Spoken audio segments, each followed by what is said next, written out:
నమస్తే DRB news కు స్వాగతం 25వ వార్డు కాంగ్రెస్ పార్టీ అభ్యర్థి కౌన్సిలర్గా పెండెం శ్రీలక్ష్మి రామానంద్ను భారీ మెజార్టీతో గెలిపించాలని నర్సంపేట ఎమ్మెల్యే దొంతి మాధవరెడ్డి వరంగల్ జిల్లా నర్సంపేట పట్టణ కేంద్రంలో మున్సిపాలిటీ ఎన్నికల సందర్భంగా నర్సంపేట ఎమ్మెల్యే దొంతి మాధవరెడ్డి ఆశీస్సులతో 25వ వార్డు కాంగ్రెస్ పార్టీ అభ్యర్థి కౌన్సిలర్గా పెండెం శ్రీలక్ష్మి రామానంద్ గెలుపు కోసం ప్రచారం ముమ్మరం చేశారు.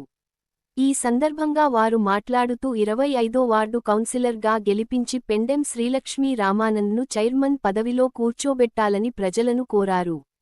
వార్డు అభివృద్ధి కావాలంటే పెండెం లక్ష్మీ రామానంద్కు కాంగ్రెస్ పార్టీకి ఓటు వేసి భారీ మెజార్టీతో గెలిపించాలని అన్నారు. ఈ కార్యక్రమంలో పాల్గొన్న టీపీసీసీ సభ్యుడు సొంటిరెడ్డి రంజిత్ రెడ్డి మాట్లాడుతూ కాంగ్రెస్ పార్టీకి ఓటు వేసి 25వ వార్డు కౌన్సిలర్గా పెండెం శ్రీలక్ష్మి రామానంద్ను గెలిపించాలని, రామానంద్ మంచి మనసున్న వ్యక్తిని అన్నారు. నర్సంపేట మున్సిపాలిటీ అభివృద్ధి కావాలనుకుంటే పెండెం శ్రీలక్ష్మి రామానంద్ను భారీ మెజార్టీతో గెలిపించాలని ప్రజలను ఉద్దేశించి అన్నారు. ఎన్నికల ప్రచారానికి భారీ సంఖ్యలో జనాభా తరలివచ్చారు. ఈ కార్యక్రమంలో జిల్లా కాంగ్రెస్ పార్టీ మహిళా అధ్యక్షురాలు కర్నాటి పార్వతమ్మ, టౌన్ కాంగ్రెస్ పార్టీ మహిళా అధ్యక్షురాలు వేర్పుల శ్రీలత, కోతి మమత, జ్యోతి, శిరీష, బుర్రి సునీత, నూనె పద్మ, డిబిడిపిఎస్ ప్రజా దండోరా వ్యవస్థాపక అధ్యక్షుడు అందె రవి, కాంగ్రెస్ పార్టీ నాయకులు, కార్యకర్తలు, మహిళలు తదితరులు పాల్గొన్నారు.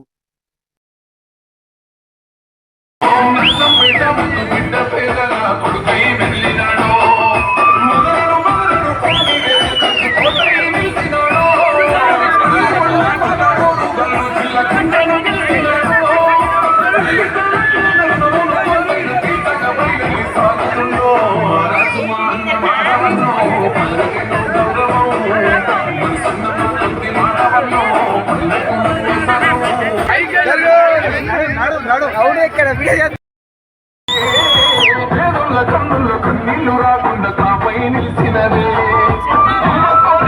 రాహుల్ గాంధీల మాటలు జమదాటాలే సేవలు చేసుడన్నది వదలే తల్లికి మా శతకోటి వందనలే రాసుమాన్న మాధవను వాసులీడలే పేదల కన్నుల కన్నీళ్లు రాకుండా తాపై నిలిచినదే రాహుల్ గాంధీల మాటలు జమదాటాలే సేవలు చేసుడన్నది వదలే తల్లికి మా శతకోటి వందనలే రాసుమాన్న మాధవను వాసులీడలే తర్వాత గతంలో కానీ ఈరోజు కానీ 2004 నుంచి 16 వరకు కానీ నాడు నేడు 2023 నుంచి ఈరోజు వరకు కానీ ఏ విధంగా ప్రజలకి హామీలు ఇచ్చామో, ఏ విధమైన హామీల్ని నెరవేర్చామో మీ అందరికీ తెలుసు. మరి తెలిసే గత 10 సంవత్సరాలు 2014 నుండి 23 వరకు దోపిడీ చేసి బ్రోకర్ మాటలు మాట్లాడి బూటకు ఏదైతే వేషాలతో 2 పర్యాయాలు అధికారానికి వచ్చి తెలంగాణ రాష్ట్రం మీరందరూ పోరాటం చేస్తే సోనియా గాంధీ గారు తెలంగాణ ఇవ్వాలి అని చెప్పి పెద్ద మనసుతో తెలంగాణ ఇచ్చి 20,000 కోట్ల రూపాయల మిగులు బడ్జెట్ ఇస్తే 20,000 కోట్ల రూపాయలు మింగేసి ఈరోజు 5 నుంచి 6 లక్షల కోట్ల అప్పులు తెచ్చి అవినీతి పాల్పడ్డదని చెప్పి అందరూ మనం మాట్లాడితే ప్రజలందరూ కూడా గమనించి ఓడించినప్పటికీ ఇంకా బుద్ధి రాదు కూడా. వాళ్ళ కూతురే చెప్తా ఉంది, కేసీఆర్ కూతురే ఏం చెప్తా ఉంది, వీడు లుచ్చా, వీడు లంగా, వీడు లఫకు, వీడు పర్పస్. నేను అంటలేవు, నువ్వు అంటలేవు, ఎవరంటారు? కేసీఆర్ కూతురే అంటుంది. ఇంకా సిగ్గుందానే ఇలా మాట్లాడడానికి? సిగ్గు శరం, వాళ్ళ సిగ్గు శరం లేకుండా మాట్లాడుతూ ఉంది. వచ్చి దండం పెట్టి అమ్మ నాకు ఒక ఒకటి ఒక పక్క నేను కూడా ఈ ప్రభుత్వంలో ఏదైతే నిధులు వచ్చినా సంక్షేమం వచ్చినా అందిస్తానంటే కొంత ఆశీర్వదించేవాళ్ళు. సిగ్గు లేని మాటలు మాట్లాడుతూ ఉన్నాం. మేము అడలేము. ఆమె ఇప్పుడు కూడా పొద్దునట్టు అన్నది. పొద్దునట్టే వీడు బద్మాషు, వీడు లుచ్చ, వీడు లంగా, వీడు బ్రోకర్ అని చెప్పి ఆ బ్రోకర్ల కింద పనిచేస్తాడు. వీడు సబ్ బ్రోకర్. వాడు మన పార్టీ గురించి మన గురించి మాట్లాడే ఆలోచించాలి. తర్వాత రామానంద్కి వాళ్ళ కుటుంబం నేను 19వ ఏజ్లో 81లో నా ఊరికి గ్రామ సర్పంచ్గా ఎన్నికైన సందర్భంలో పెండెం కట్టయ్య గారు, మాజీ ఎమ్మెల్యే సురేష్ రెడ్డి గారు, దొడ్డ రమణయ్య గారు, పిల్లి రామచంద్రయ్య గారు, గంటా ప్రతాప్ రెడ్డి గారు, జన్నారెడ్డి జనార్దన్ రెడ్డి గారు సర్పంచ్ ఎన్నికలకి అభ్యర్థి కొరకు మా గ్రామానికి వచ్చినప్పుడు మేము సర్పంచ్గా నిలబడతా కాంగ్రెస్ పక్షాలంటే కట్టయ్య గారు, నాయన నువ్వు ఇబ్బంది పడతావు, మీ యొక్క నాయనకి 1965లో ఏదైతే అటాక్ చేస్తారు పార్టీలో, నువ్వు ఆగు అని చెప్తారు. నో, నేను తప్పకుండా నిలబడతా, నేనే క్యాండిడేట్ అని చెప్పి మాట్లాడేటప్పుడు ఒక మాట కూడా ఎదురు మాట్లాడకుండా వాళ్ళందరూ కూడా పోయినారు. అప్పుడు నేను 81లో గ్రామ సర్పంచ్గా ఉన్నప్పుడు ఇప్పుడు మన సోదరులు రాజరెడ్డి గారు చెప్పాడు లంగోటి లేదు వాడు మాట్లాడలేదు, లంగోటి లేదు. అటువంటి వాళ్ళు ఈరోజు వచ్చి ఈడ రామానంద్ గురించి రామానంద్ తాత వాళ్ళ నాయన పనిచేస్తారు అవకాశం రాదు. కానీ నేను ఆ రోజు నుంచి ఈ రోజు రాజకీయాల్లో సేవ చేసి ఈ యొక్క గ్రామంలో నియోజకవర్గంలో ఇబ్బంది పడ్డారు. కాబట్టి ఈయన తప్పకుండా రాజకీయాల్లో అవకాశం కల్పించాలి, వారికి సేవ చేసే ఆ యొక్క బాధ్యత ఇవ్వాలని చెప్పే కాంగ్రెస్ పార్టీలో తీసుకొని పోయినసారి చైర్మన్గా చేయాలని చెప్పి ప్రయత్నం చేశాం, కష్టపడ్డాం. ఆ రోజు మనకు అవకాశం ఉండాలి. నాటి నుండి నేటి వరకు కూడా ఈయనే అభ్యర్థి చెప్పినది తప్ప నీళ్ళకి బ్రోకర్ మాటలు మాట్లాడి, నూపర్ మాటలు మాట్లాడి, లుచ్చా మాటలు మాట్లాడి అనమని ఇప్పుడు తిట్టారు. రంజీ బాబు దగ్గర ఒకరి చైర్మన్ చెప్తాడ, ఒకరి అవిశ్వాసం పెడతాడు. సిగ్గు సెలవుందా? లుచ్చా నూపర్.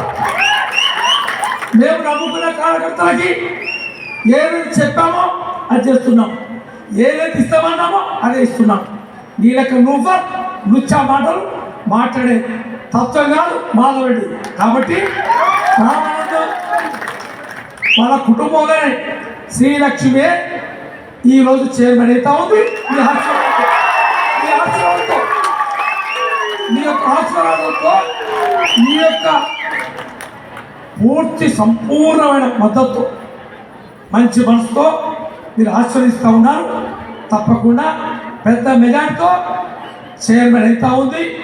ఇంతకుముందు మనం చెప్పినట్టుగా ఈ యొక్క ఇందిరమ్మ పాలనలో పేదలందరికీ సంక్షేమం అభివృద్ధి అందిస్తూ ఉన్నాం. మహిళా సోదరులకి ఎప్పుడైనా తెలంగాణ ఆడబిడ్డ అన్నాడు, నా యొక్క ఇంటి ఏదైతే కుటుంబ సభ్యులు అన్నారు, మహిళా సంఘాలని మహిళలకి ఒక అనా పైసా సహకారం చేసావా? 6 లక్షల కోట్ల రూపాయలు అప్పులు తెచ్చి ఒక కుటుంబాలైనా ఆర్థికంగా బాగు చేసావా? లేదు.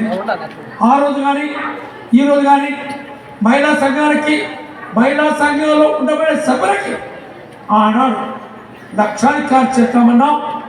వడ్డీ లేకుండా రుణం ఇచ్చాం. 2014 వరకు, 2004 నుంచి 14 వరకు అందరికీ కూడా వడ్డీ లేకుండా రుణం ఇచ్చి 2 లక్షల ఆ యొక్క రుణ పరిమితి నుంచి 10 లక్షలు 15 లక్షల వరకు మీ అందరికీ అవకాశం కల్పించాం.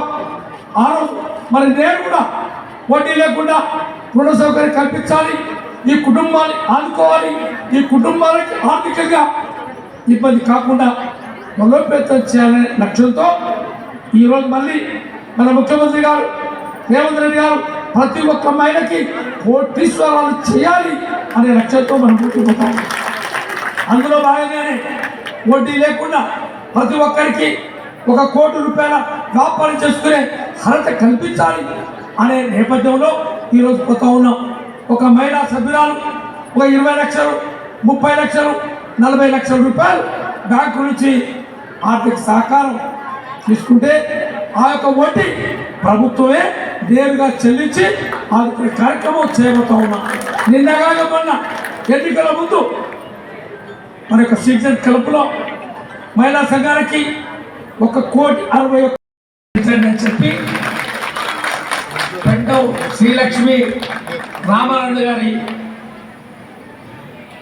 ఎన్నికల్లో మీ యొక్క ఆశీర్వాదం అందించాలని మీ దగ్గరికి రావడం, మీరందరూ కూడా పెద్ద ఎత్తున స్వాగతించి ఆశీర్వదించి చైర్మన్గా తప్పకుండా గెలిపిస్తా, ఈ నగర అభివృద్ధికి సాయశక్తిగా కృషి చేసే అవకాశం కల్పిస్తామని చెప్పి మీరు పూర్తి స్థాయిలో మనస్ఫూర్తిగా నిండు మనసుతో ఆశ్రయించిన మహిళా సోదరిమణులకి, ఈ డివిజన్ పెద్దలకి, పాత్ర